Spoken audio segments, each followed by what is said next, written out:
All right, let's jump right into this. We're going to unpack a really profound journey of self discovery, and it's all based on some fascinating teachings from Chassidic thought.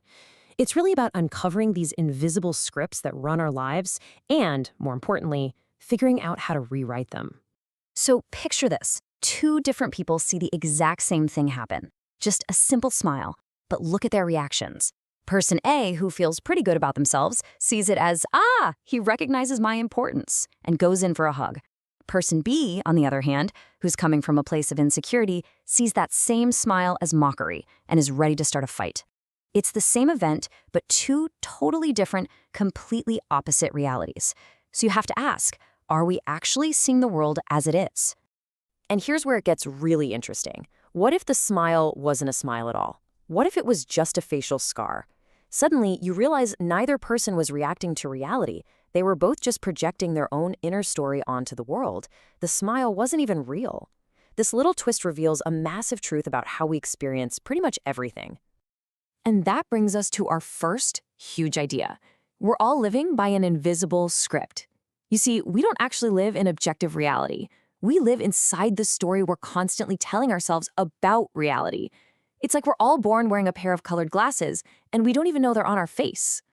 So what this really means is that our inner world, well, it pretty much creates our outer world. If your glasses are tinted with insecurity, you're going to see mockery and insults everywhere. If they're tinted with pride, you'll see praise and admiration. It's a self-fulfilling prophecy. But where do we get these glasses in the first place? Where does this script come from? Well, to answer that, we have to go way, way back. The source of these distorted glasses, according to this teaching, is an identity we build in our earliest years, an identity called the surviving child. Look, we all start out as these innocent beings, but as a kid, your literal survival depends on your caregivers. You need their love, their protection, so you become a master detective. You figure out really quickly what you need to do to get that love and security. Maybe it's being quiet, maybe it's being funny, maybe it's being the best at everything. This isn't your true self, not at all. It's a brilliant survival strategy, a character you learn to play to make sure you belong. This is where it gets so powerful. The source gives this incredible example. Get this. There's a super talented little girl, but her mother is really insecure. The girl learns unconsciously that when she succeeds, it makes her mom feel threatened. So what's the rule she learns? To be loved, I have to fail. And now, decades later, at 45 years old, she's still playing by that same hidden rule, sabotaging her own success without even knowing why. And this surviving child identity, it doesn't just mess with our careers. No, it goes way deeper. It gets right into the heart of our relationships and completely warps our understanding of connection. It teaches us to confuse real love with a desperate need for approval. The teaching makes this really sharp distinction between true love and what it calls strategic flattery. It actually calls out some popular self-help ideas like Dale Carnegie's advice on winning friends and says that's not love, that's a transaction. As you can see, true love is about giving. Its goal is authentic connection. But the flattery of the surviving child is all about getting. It's a strategy to be liked, and it comes from a place of deep neediness. Okay, so if this surviving child and its colored glasses are running the whole show, what in the world do we do about it? How do we change the prescription? Well, the path forward isn't about fighting harder. It's about learning to see differently. The solution proposed isn't just, think positive. It's way more radical. It's about engaging with a type of spiritual study and awareness called Chassidut. And here's the key idea. This isn't just about learning information. It's a process that's meant to fundamentally shift your perception.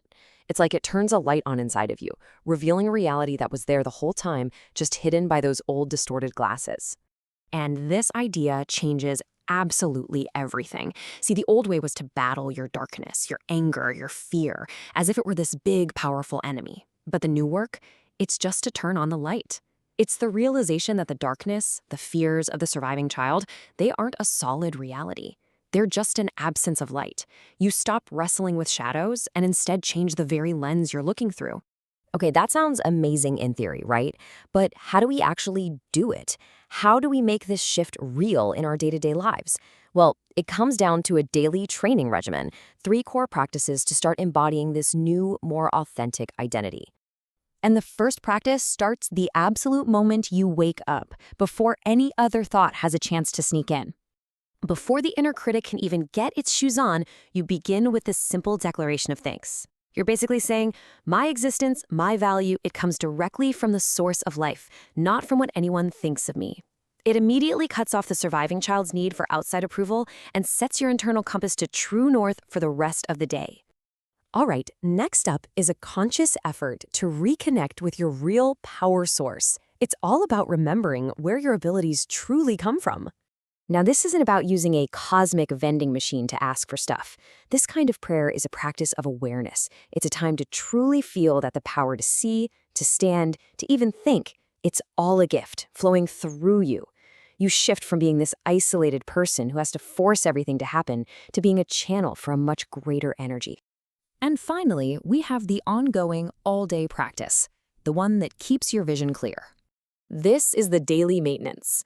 By regularly engaging with these spiritual ideas, you're constantly cleaning your glasses. You're training your mind again and again to see the world not through the old, fearful eyes of the surviving child, but with the clarity and truth of the present moment. It keeps that new perspective sharp. And that's really the heart of it all. This whole thing is a journey from a life based on reaction and fear to a life of presence and real purpose. It's not about becoming someone new. It's about taking off the costume of the surviving child and finally discovering the true self that was there all along. Which leaves us with one final, really big question to think about. Who are you really when you finally stop just trying to survive?